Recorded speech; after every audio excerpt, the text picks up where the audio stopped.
So BNA was a very unusual anime for me, mostly because it's an original IP by Studio Trigger of all companies, and it looked plain as hell. I know, it doesn't look bad, but come on, man, it's Studio Trigger we're talking about here. These guys were behind Kill la Kill. So when I heard they were making a Zootopia-inspired anime, I was expecting something gorgeous, not whatever this is. Look, I know, this is kind of uncharacteristic for me to shit on an anime right out the gates. Actually, I guess maybe it's not super uncharacteristic of me, but basically the choice of art style, or lack thereof one, left a lot to be desired and honestly set a precedent to me. It was basically yelling to me, Studio Trigger really doesn't care about this property, and the show just isn't gonna get much love. And frankly, I watched like 3 episodes of this show, and then I dropped it. It's not that it was bad, it was just nothing special, and I really didn't think much of it at the time. But then, surprisingly enough, I was hearing a bit of buzz around this show and decided to go ahead and finish it. And it was actually pretty great. So today, I just want to talk about how this anime turned itself around and went from being an anime that I had no desire to watch to something that I genuinely binged in a single episode. Now let's get this straight. BNA is no Beastars. Beastars, I think, is probably the quote-unquote best furry anime out there still, but BNA made a pretty massive difference. The anime follows Michiru, a girl who is mysteriously turned into a beastman. By the way, the world is run by humans, and beastmen are generally heavily discriminated against and even killed. So after Michiru is turned into a beastman, she flees to Anima City, a safe haven for all beastmen. There she meets Ogami, who takes her in, and basically, to oversimplify things, they fight crime together. I think one of the major additions to the show that turned it around had to be the character of Nazuna. Nazuna kinda comes out of left field about halfway through the anime and was Michiru's best friend when she was a human. Funnily enough, Nazuna was also turned into a beastman. Crazy, it's almost like some event happened to both of them that caused them both to be turned into beastmen.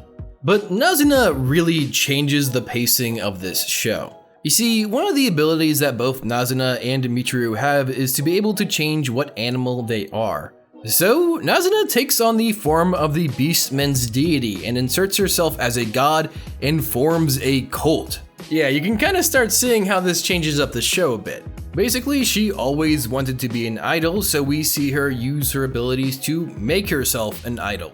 So, does that make her a bad person? The answer might seem obvious, but it's actually a pretty nuanced question that's very thoroughly explored throughout the anime. Michiru originally gets mad at Nazuna for doing this, but Nazuna does not back down. She actively uses her power to gain even more power. But the weird thing is that she's not doing it to be evil, but to help the poor and change people's outlook on the beastmen. So, is it wrong to do all of this through a lie? Michiru really struggles with this dilemma. She doesn't know if it's wrong to deceive everyone if, in the end, she ends up helping everyone. I mean, we see in the slums her friends from the baseball team stop using underhanded methods to make money because they want to appease their newfound god. Also, we see how she's opened up basically soup kitchens for the poor. I mean, is all of this worth the fact that she's deceiving everyone in the city? Well, that's kind of hard to say. I feel like if you watch this anime all the way to the end, it appears as though the answer is no. You shouldn't deceive people because that can lead to you being deceived yourself, which, surprise, surprise, happens to Nazuna. I won't go into detail because that's obviously spoiler territory. But I feel like that's really hard to argue because you can actually see just how much Nazuna changed the city for the better, even if it wasn't for long.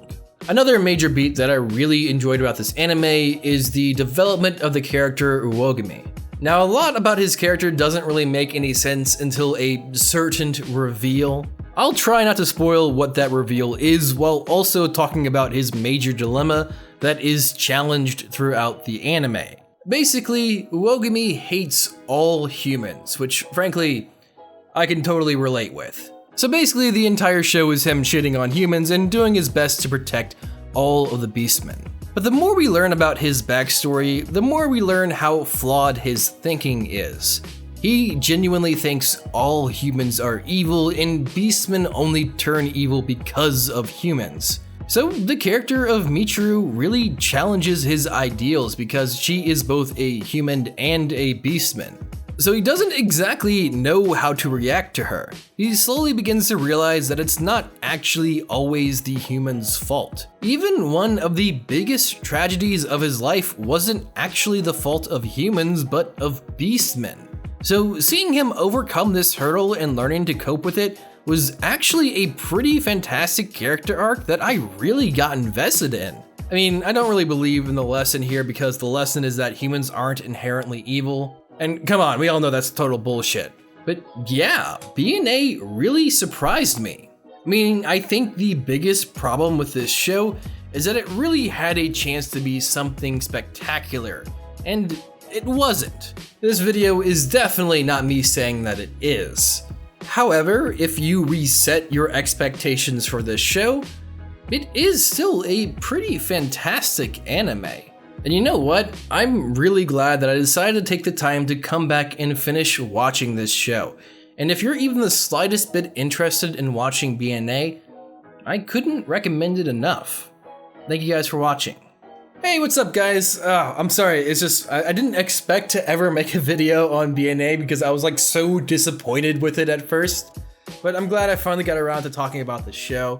Also, I just finished watching episode 1 of season 2 of ReZero, and I don't know about you guys, but I could not take that show seriously. I started laughing throughout the entire thing because it was so overdramatic. When they dropped that line, for those of you who are watching, you know what I'm talking about, I just bursted out laughing. I could not hold it in. It was so funny to me, dude. I was thinking, I might actually go back and rewatch SAO. I don't know how many of you would be interested in that, but let me know down in the comments if you guys would like to see a video of me talking about all the SAO series coming out to the new season, because I actually haven't watched past Gun Gale Online. So it's a long story, but just let me know down in the comments if you'd be interested in something like that, or if you think it's a total waste of time. Either way, a huge thank you to my patrons. You guys are my heroes. Please make sure you guys share, like, comment, and subscribe. This is Manime Matt. Make sure you guys stay man and go watch that goddamn anime.